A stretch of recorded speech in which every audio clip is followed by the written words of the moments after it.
Ooh.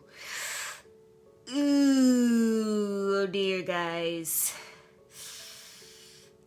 Unfortunately, not much happened with this episode, and that's not good. Because I found out last week that it was confirmed that there's going to be like 12, 13 episodes. We already know that 12 and 13 episodes is not enough for this anime. We already know that right off the bat. So we already know that we're going to have pacing issues.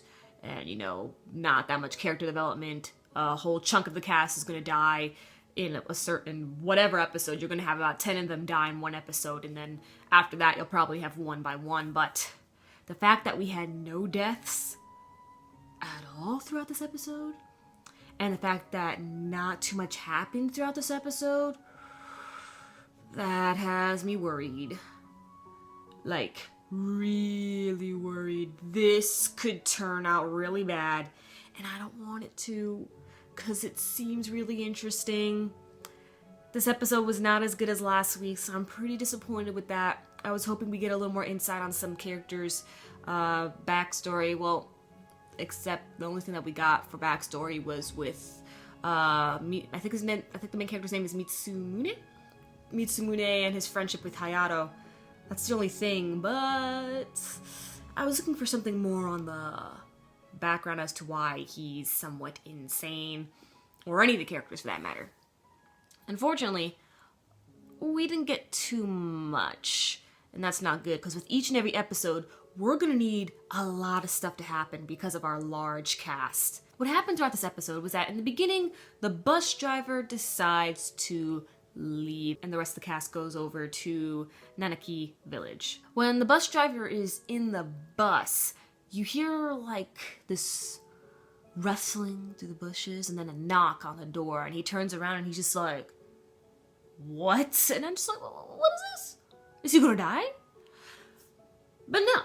He came back real calm. And he's just all like, so I'm gonna stay and be the adult around here. And I'm just like, what? What? What happened that made you go from this to this? Like, huh? I need more information on that. What happened? So there seems to be a big old bear problem around, and so far what the people are getting at, or at least what we're supposed to get at, is that the reason why there are no residents over in Nanaki Village is because a bear might have attacked them. We see a lot of traces of bear all over the place, from, claws, scratching, and everything like that. But, of course, that's just a front.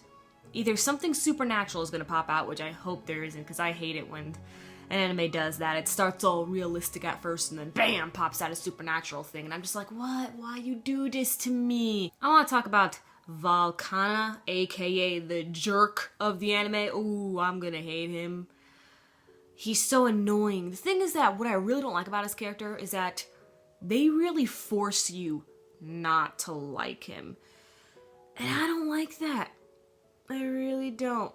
It's like, okay, I can easily dislike a jerk, but when you constantly have him only yell and only be rude and nasty to people, like only do that every single time, repeatedly, then you're literally beating me over the head with this. Like come on, slow down, man. Okay? At least give me a chance to learn about his character a little bit, or at least see something somewhat human within him, instead of Volcana just being this incredibly rude, yelly guy who has no other traits whatsoever. So Mitsumune is going girl crazy. We find out that he went to an all-boys school and is falling in love with every girl who gets near him. That's probably going to be his weakness, for a girl can easily toy with him, and that was kind of happening for a little bit. But then, he accidentally insulted the girl and she got pissed off, ran away. And Masaki got taken away by the rapper dude. I think the rapper dude's name was Yotsun? I don't know, I'll just call him Rapper Dude. But he had a weird interest in her, which I was like, what? You saw her puke, but you still have an interest in her? What? I don't know, but whatever. So, Rapper Dude took her aside, and then later on, Volcana came back with the rest of his party, and he was just all like, not all of us came back! And that was the cliffhanger ending. It wasn't really that shocking to me. It didn't really make me be all like, oh man, I gotta wait for next week. I was honestly disappointed with this episode. I'm still gonna stick with the anime, but I'm certainly worried. I bet a lot of us are worried at this point too, since, you know, all the characters are still alive. Not too much happened with the episode, so oh dear. Oh dear. But who knows? Maybe the journey might still be fun. We'll just have to see, I suppose. I just really hope next week we get some deaths. A lot of deaths. A lot more info. Oh, speaking of info, I forgot to mention. The guy with the glasses, I think his name is Mikage, he went up and said, hey, how did you find this place? There's no residents, so how did you find this place? It wasn't just him, it was also the chubby girl too, but I forgot the chubby girl's name. I think her name was Nakano, but anyway. So, they were all like, how'd you find out about this place? So, the one lady who sang that weird, creepy song from last week, she said that she liked, you know, that whole scary folklore stuff and was doing research on the internet or whatever. And then one day, she got a random email from an anonymous guy giving her the exact directions to Lost Village. So that person might just be the killer or the last person to be alive over at that village. But I suppose we'll have to see. Till next week then.